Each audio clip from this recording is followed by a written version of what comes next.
Anda sedang mendengarkan Sayaga Hipnoterapi Podcast bersama Tuntun Widianti, episode 20.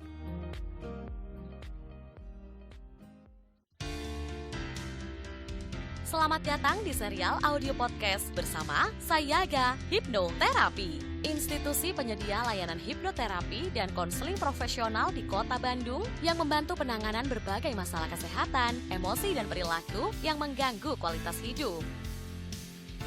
Berpijak pada nasihat luhur, eling, waspada, lan Sayaga, serial audio podcast Sayaga Hipnoterapi hadir untuk membantu Anda menata kehidupan yang berkualitas secara fisik, mental, emosional, dan spiritual dengan sikap yang lebih berkesadaran, lebih berwaspada, dan lebih bersiaga.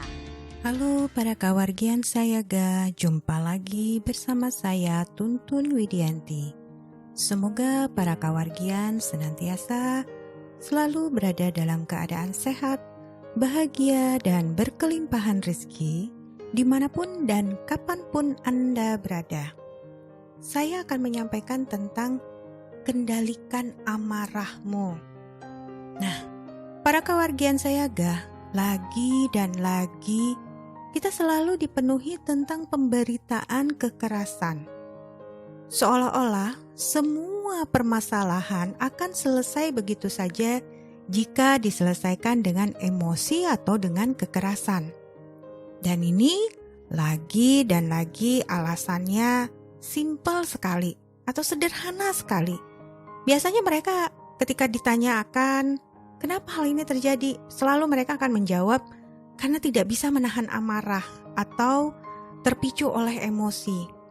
Padahal dalam berita seringkali disampaikan bahwa permasalahan yang terjadi dan diselesaikan dengan emosi pasti ujung-ujungnya adalah masuk ke ranah hukum. Nah, seolah-olah hal ini tidak menjadikan contoh atau pelajaran bahwa tidak ada manfaatnya menyelesaikan segala permasalahan dengan kekerasan. Namun hal ini tetap terus saja berulang kali terjadi. Kondisi ini terjadi hampir di setiap kalangan, baik pada kalangan remaja, dewasa, kalangan intelektual, dan juga kalangan masyarakat di semua golongan. Sebenarnya ada fenomena apa sih sehingga permasalahan ini terjadi secara berulang-ulang? Nah, sebelum kita lanjutkan ke pembahasan, saya akan menjelaskan dulu tentang apa itu emosi. Emosi adalah rasa yang dimiliki oleh semua orang dari mulai rasa senang, sedih, gembira, marah, kecewa, hingga rasa takut. Emosi ini merupakan hal yang wajar sebenarnya atau normal selama masih bisa dikontrol dan tidak menimbulkan gangguan pada diri sendiri atau orang lain. Namun jika emosi sudah sulit dikontrol dan sudah mengganggu aktivitas sehari-hari, bahkan sampai mencelakakan orang lain, maka perlu tindakan lanjut seperti konseling atau terapi. Nah, ada beberapa hal yang menjadi penyebab seseorang sulit mengontrol emosi. 1, memiliki gangguan kepribadian. Nah, bisa saja ini dikarenakan adanya pengalaman masa lalu yang menyakitkan, atau bisa juga karena pola asuh yang salah.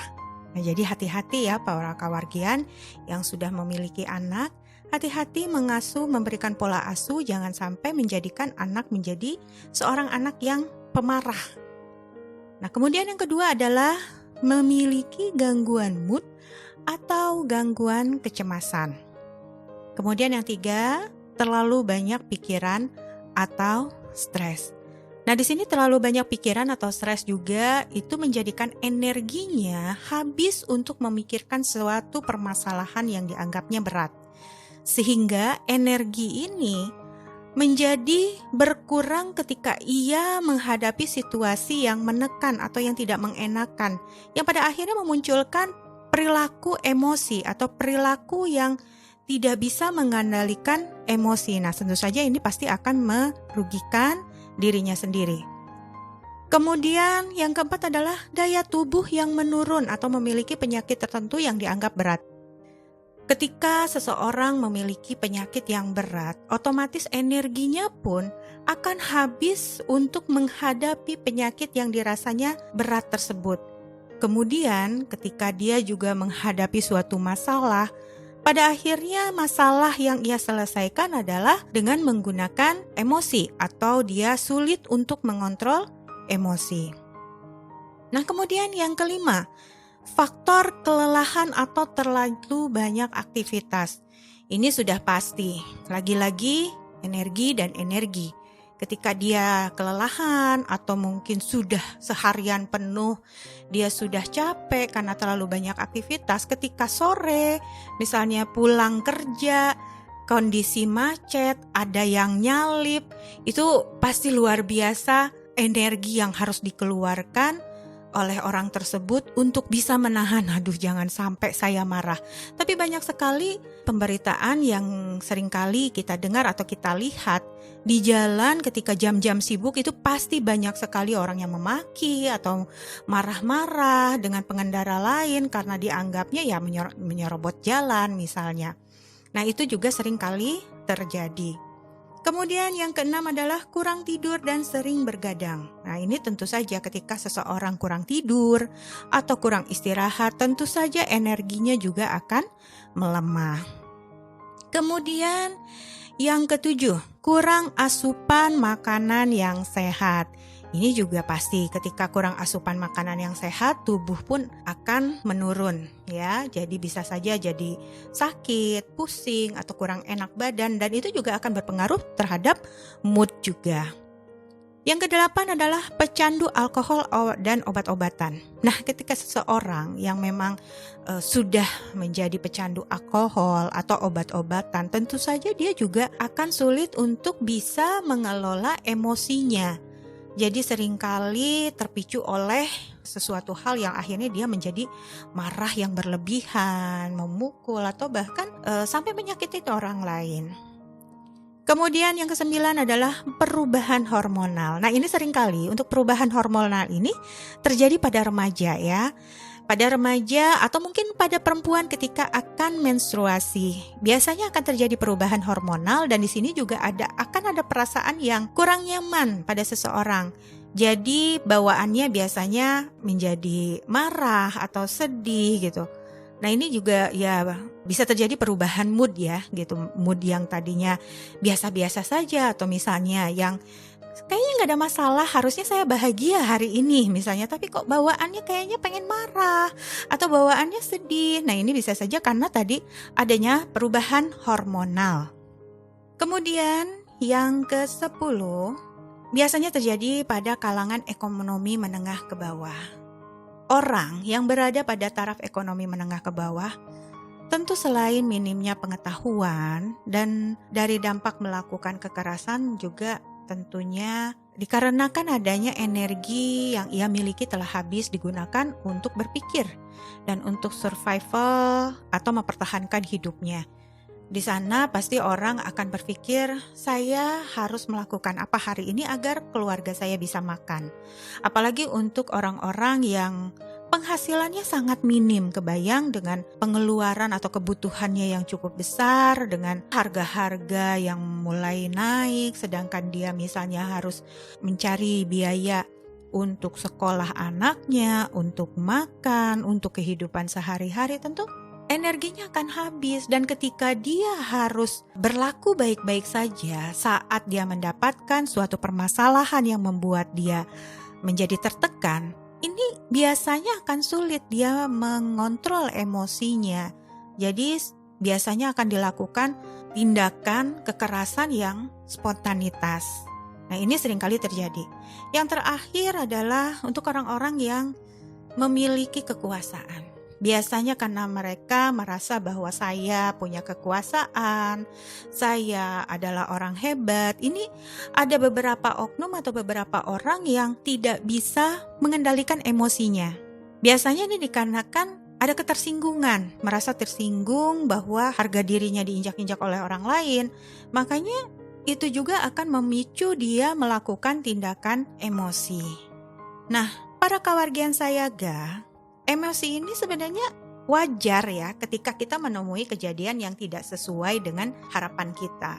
Namun, tetap perlu dikontrol agar tidak menimbulkan kondisi yang tidak diinginkan.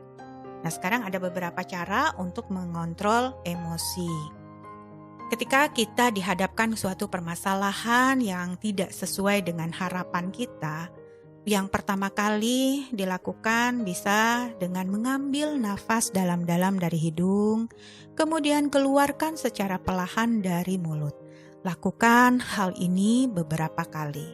Itu cara yang pertama. Kemudian, cara yang kedua adalah pikirkan jangka panjang sebelum melakukan tindakan yang impulsif.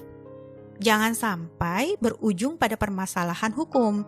Jika kita melakukan tindakan kekerasan, nah hal ini bukannya kita bisa menyelesaikan masalah, justru masalah akan menimbulkan masalah baru. Dan itu juga bukan kita tadinya merasa bahwa ini akan menyelesaikan masalah dan menyelamatkan kita, malah sebaliknya ini akan mencelakakan diri kita sendiri.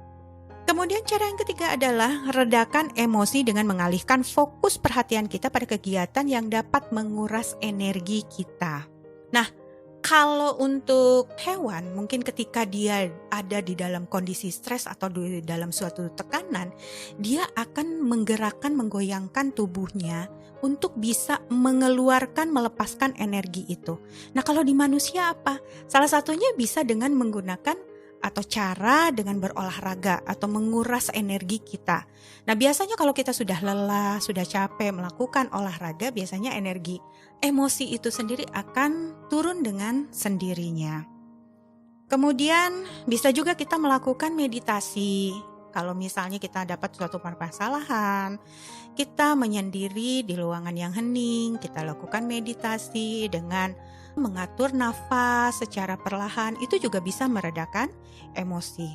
Atau mungkin kita bisa melakukan kegiatan lain yang kita sukai, misalnya hobi kita. Apapun itu, kegiatan yang bermanfaat dan positif. Kemudian kita juga bisa melakukan kegiatan menuangkan emosi kita dengan bentuk tulisan. Misalnya setiap malam sebelum kita tidur atau setelah kita melakukan kegiatan seharian, kita bisa menuliskan sesuatu bentuk rasa yang ada di dalam diri kita. Rasa emosi baik yang buruk maupun yang baik, misalnya emosi tentang hari ini kita mendapatkan sesuatu yang membuat kita bahagia, bisa kita tuliskan. Atau misalnya hari ini kita mendapatkan suatu peristiwa yang tidak menyenangkan, nah itu bisa kita tuangkan. Rasa kecewa kita, rasa marah kita, rasa kesal kita di dalam buku harian. Atau kita juga bisa lakukan itu ketika kita bangun tidur.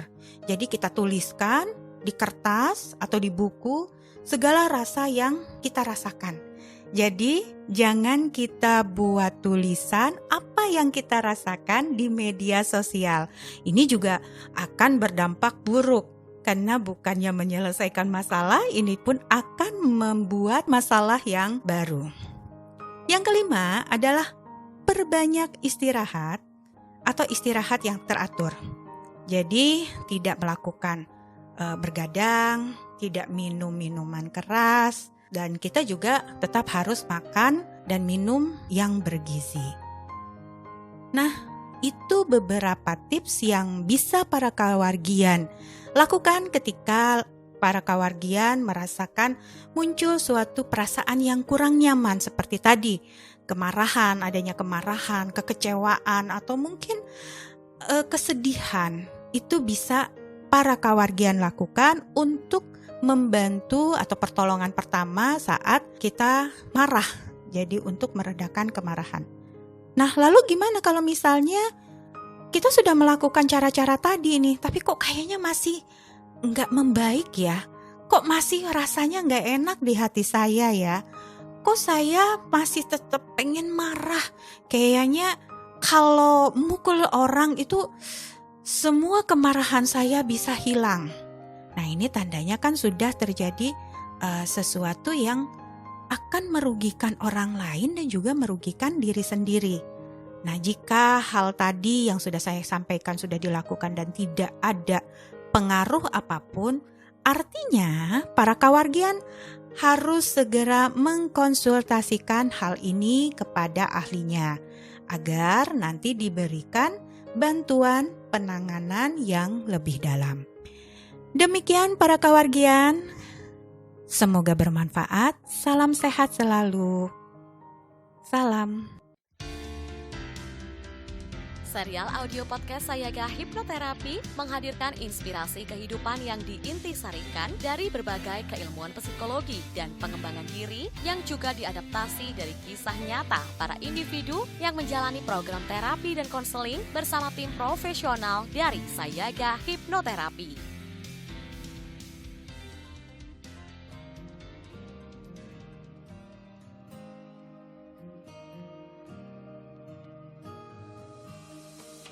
Dapatkan lebih banyak inspirasi menarik lainnya dengan ikuti Instagram @sayagahipnoterapi_bandung dan podcast channel Sayaga Hipnoterapi. Kunjungi juga website www.hipnoterapibandung.com untuk temukan lebih banyak informasi menarik lainnya, termasuk untuk memesan layanan hipnoterapi dan konseling bersama para tim profesional dari Sayaga Hipnoterapi Bandung untuk membantu Anda menangani berbagai masalah kesehatan, emosi, dan perilaku yang mengganggu kualitas hidup. Mari menjalankan kehidupan yang eling, waspada, lan sayaga.